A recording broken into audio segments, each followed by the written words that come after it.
Welcome back, this is Scuba with more Let's Play Xenosaga Episode 1. I'm joined, as always, by my fully leveled up squad of Junior, Ziggy, Momo, Chaos, KOS-MOS, and Shion.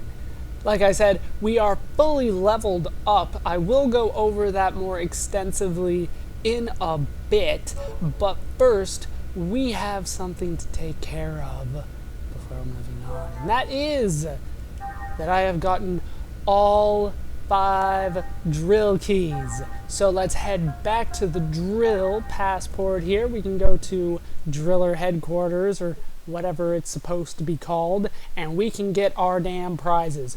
Now there is a rumor out there that you cannot hold more than one, I forgot how loud he runs, that you cannot hold more than one drill key at a time. Let me just disprove that right now. There they are, all 5, right here, ready to go. Got all 5. You can hold as many of those as you want. Before I do move on, though, from the drill keys, I want to say that I got extremely lucky with the drill keys. I have heard people tell horror stories about how it took them, 1 to 2 hours a day for a couple weeks of playing the drill game with the giant ass drill to get the drill keys. It took me about an hour longer than the session. Like I did it later that night and got them, so it worked out well for me, and I got all 5. It wasn't all that difficult. Just focus on the bunnies. That is the only advice that I can really tell you. After that, it's random. I even got 2 in one go, so I was very happy with the rate that we got those. So let's open up the prizes in these giant boxes that we have here. They poke that open. I don't think I've ever seen this. But in here we get a thief ring. It's another thief ring. We already have one of those, so that's not that great of a prize. What do we have in here? Go mini drill. In here we do have a battle mask. That is new, so let's take a look at it. It doesn't matter who I go with here. Once again, extract makes it so it's very easy for me to find because it'll be bright white. There it is. Battle mask. High slot tech attack increases in critical hit rate. That is usually very good because I use the high slot tech attack every time. Why would I do anything else, really? So I will probably be using that. As you can see, I still have my setup as if I was level grinding because I'm just so excited that I haven't really done anything since. Shut up, it makes sense. And in here we can get a life stone, also new. I didn't quite see what that was. I definitely have never gotten that before. Is it like an accessory? Life stone? Doesn't sound like it would be. It is, though. Recovery double. Fair enough. Everything that you recover is doubled. I probably won't be using that. I don't need it anymore. Definitely don't need that anymore. But these are unique in the game. Those 2 ones that we just got. If we head over here, though, we get ourselves Fast Circuit 25. Seriously? I did all that work for a Fast Circuit 25 that I have 99 of because I've been killing Din Gareth like you wouldn't believe. How many of those? I do have 99, don't I? No, I don't even have 99. Okay, so at least stacked in because those must be rare. I only have 92 of those. That was a lot of time on Din Gareth that I spent. But if we head over here, we can get the last one, which is Guard Recovery, which is another eggs accessory that I'm not that interested in. I probably won't be doing anything more with the eggs. You can purchase this. It recovers 10% of your max frame HP when you guard. It makes a lot of sense. Like I said, I don't have anything purchased when it comes to the eggs, not even the eggs themselves. So you could have more of these. You could have purchased them. Some people will say that because the drill keys are unique in the game, that it's not worth getting the repeatable items that you could get infinite of, like the Fast Circuit 25 and the Guard Recovery. But For me, I gotta open every treasure chest. That's just me. But with that, we are done with the driller game. That is it. There is nothing more to do, which just leaves one more passport that we need to take care of. I have put this off for a long time, and I'm going to be putting it off a little bit longer, and I'll go over that in a bit. The original plan was to do that now, but things have changed due to something that I found out in one of the guides, not a lot of them though. So let's take this time to look over what I have done in level grinding. This is going to take a while because it took me a while. That number for time, that is real. As I have said before, the only thing that I cheated with, and I don't have it anymore, I don't have the Game Shark, I should say. I gave it back. I don't have it anymore, so there's no chance of me cheating anymore. The only thing that I did was I hacked in tech upgrade Z's, and I have a max amount of those because that's how the code worked. So what I would do is I would use it, and then I would give it to whoever. It doesn't really matter. They're all maxed out on tech points right now anyways. So I would give it to them. Oh, they won't even let me give it to them because they're maxed out. But I would give it to them until they had maxed out on tech points, and then I would go to tech attacks, and I would level up whatever tech attack I wanted to level up. Eventually I just started going, level this up all the way, then that one, and down the list all the way until it was complete. Everything was up to level 50 that we have already gone over before.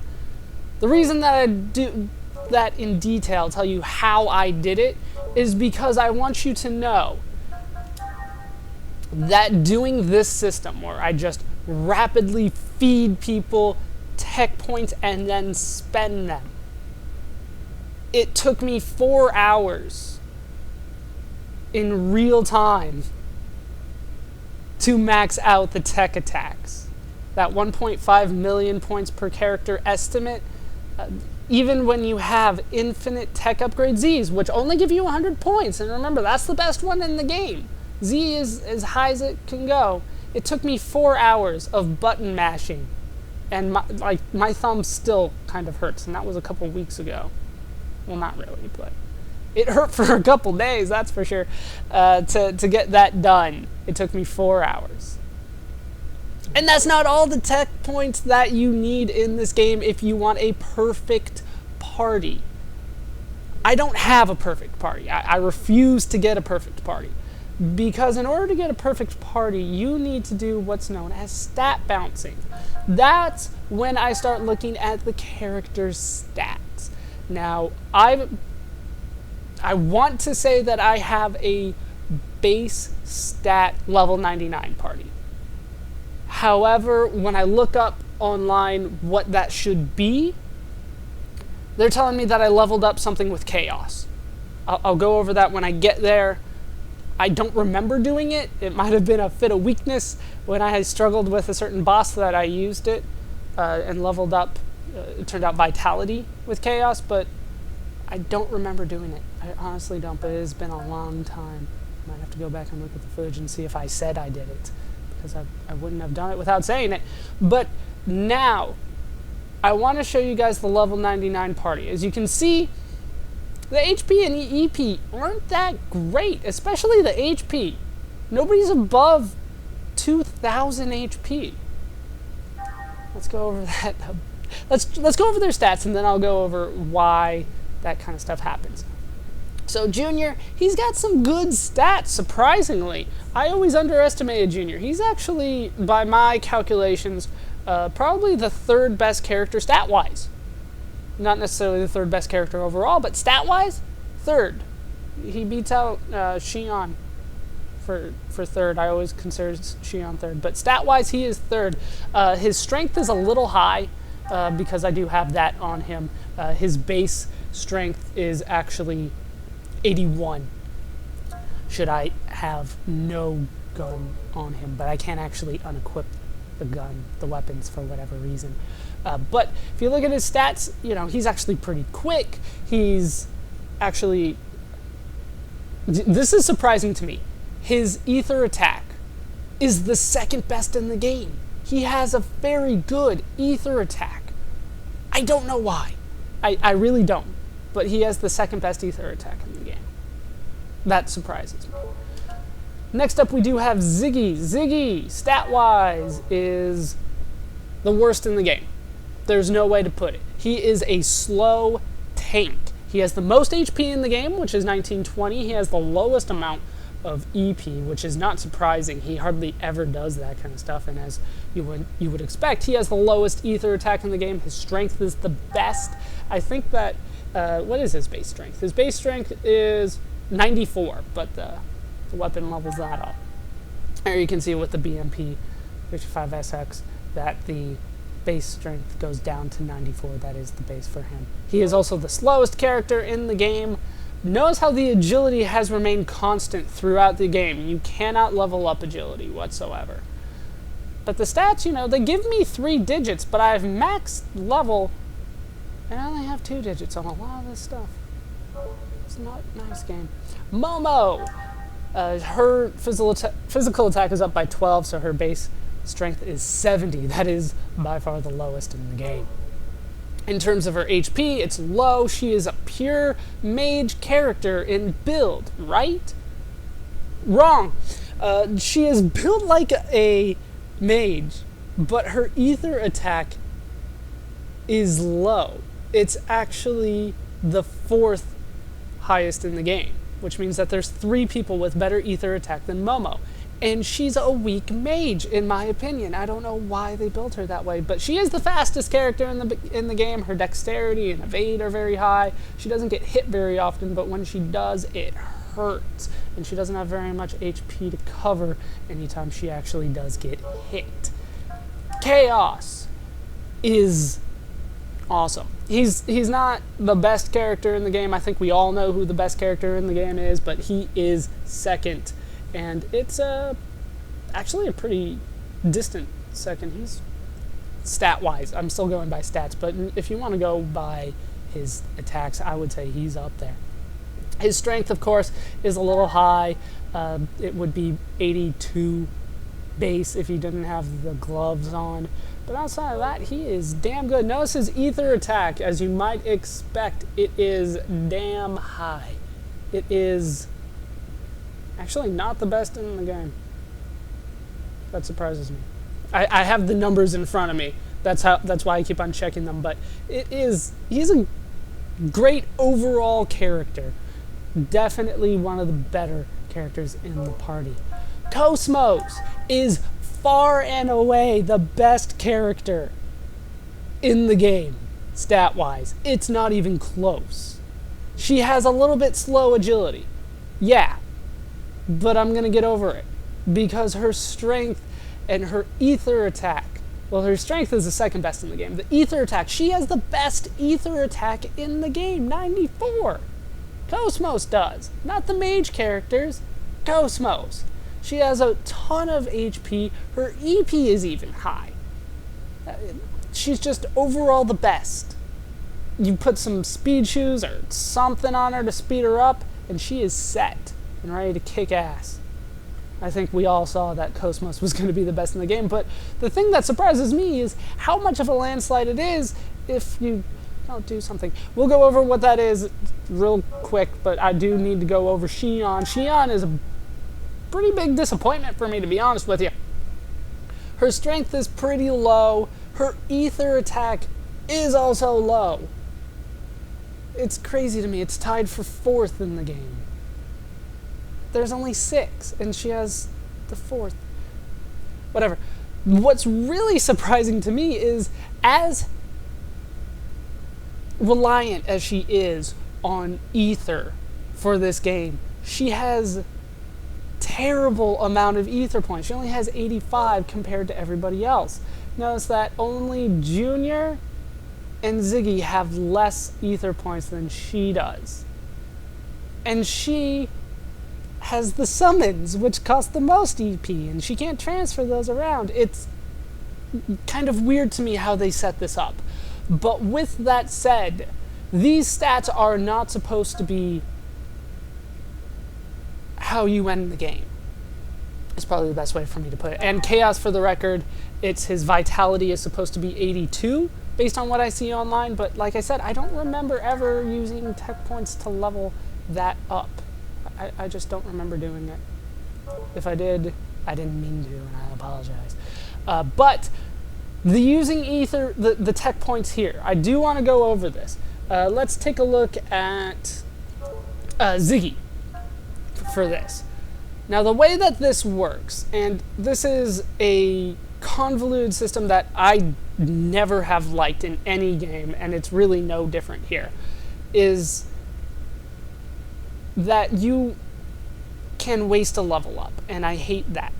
In this game, you're supposed to increase everybody's stats every time anyone gets a level up. Now, I don't know how you can feasibly do this and have a perfect build throughout the entire game without cheating. Without giving everybody max tech points the entire game. I don't see how that is possible. Because any times that you try to get tech points, you're also going to get experience points, which will lead to somebody leveling up, which means that you just wasted a level up. So, let me explain how this works. You can improve characters' stats to the maximum that is in your party. So because Ziggy has the highest HP out of anybody in our party, I cannot increase his HP any further this level. So he has 1920. That becomes the new limit for how much you can increase everybody else's HP. Now, the idea here is to get them as low level as possible and give them a massive amount of tech points so that everybody has all the same stats. And especially early on, whenever somebody gets a level up, and I mean anybody gets a level up, every other character in the party then spends the ether points to catch up with their stats. And usually it's only like 1 or 2 points increases across the board. Every stat goes up except for agility with each level up, for the most part, for the first half. After you get to probably around level, is it 60? For some characters it's like 64. Once you get to a certain level, they start changing things around so that not every level up gives you stat increases. There'll be some level ups that give you none. In fact, levels 98 and 99 gave me no stat increases, not even HP increases, which is why the HP seems really low. The idea of what you're supposed to do is do the stat bouncing, as it's referred to. So let's say Ziggy is level 10, and Shion's level 10 as well. Ziggy has more HP. What I'm supposed to do is give Shion enough tech points so that her HP then matches Ziggy's. Then I level up Shion to level 11, and she gets a bonus to her HP due to the level up. So now she has more HP than Ziggy. So then I go to Ziggy and I give him tech points until he matches Shion's HP. And you do this with all 6 of your characters, micromanaging them all at once. And doing this, you can get ridiculous amounts of stats. You can get the stats with the triple digits here into the 400s, theoretically. And for dexterity and evade, you can get them up to 99. I think somebody did the math and the HP could go up to about 5,000. It will never get up to 9999 unless you cheat. But of course, agility won't move ever. You can't even try to level up agility. Just doesn't work.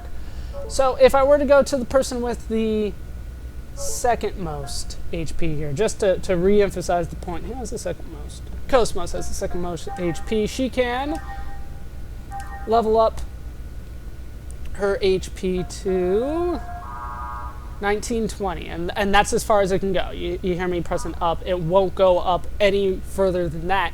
And as you can see, this 160 HP increase will cost me 6,200 tech points. Granted, that isn't that much considering I've already spent 1.5 million, but if you want the perfect party, then you're looking at 1.5 million plus an estimated 850,000 tech points that you have to spend throughout the entire game in order to get the stats up as high as they will go. Needless to say, this is a system that I do not enjoy and I flat out refuse to participate in. Therefore, I'm going to stick with my base stat level 99 party, and that is the reasoning for it, because honestly, I don't like the idea not only of wasted level ups, of using way more tech points than are available normally in the game, but also because it takes away a lot of the semblance of roles in the party. If Momo has the same stats as Ziggy, how is she a gentle mage while Ziggy's the tank if they have the same defense, the same HP, the same ether attack, the same ether points? And if I level up ether points enough if I level up the ethers, through here, I can transfer most of Momo's ethers over to Ziggy, and therefore they become kind of weird meshes of each other and are no longer individuals. It's kind of weird how you can set this game up if you really wanted to look into that and do that.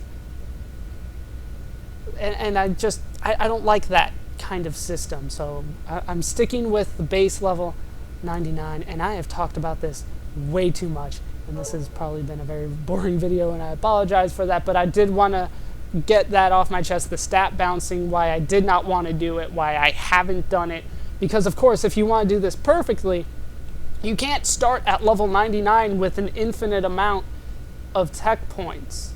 You have to start it from the beginning of the game and completely over-level your party throughout the entire game. And I will tell you now that it is far more effective if you are looking for an overpowered party to do the stat bouncing instead of leveling up tech attacks. Because I'll tell you right now, it's not going to be a spoiler, when I do show off the tech attacks, we probably will not be doing max damage. Not even close. Based on what I've done against Din Gareth, I'm doing probably around 3,500 damage against him right now. It's not spectacular by any means. I can't one-shot him every time unless I'm using KOS-MOS. Because KOS-MOS is different. KOS-MOS is always different. X-Buster alone, to get up to level 50, cost me over 5,000 tech points. And that is more than any other tech in the game. X-Buster is the most powerful tech in the game, without a doubt. Okay, we are going to move on from that. There is something that I do need to do before I can go to the card passport. There is actually a card that I didn't know existed because I've never done this. So what I need to do is I'm going to set up my party. You already see my party, but I need to set them up. It's going to be Junior, Ziggy, and Momo. It's probably going to be them for a good majority of what I want to do with the max level party. We need to go back into Proto Merkaba. We need to go about halfway through and find ourselves something very, very fierce. And I'll be right back once we're there, I should say.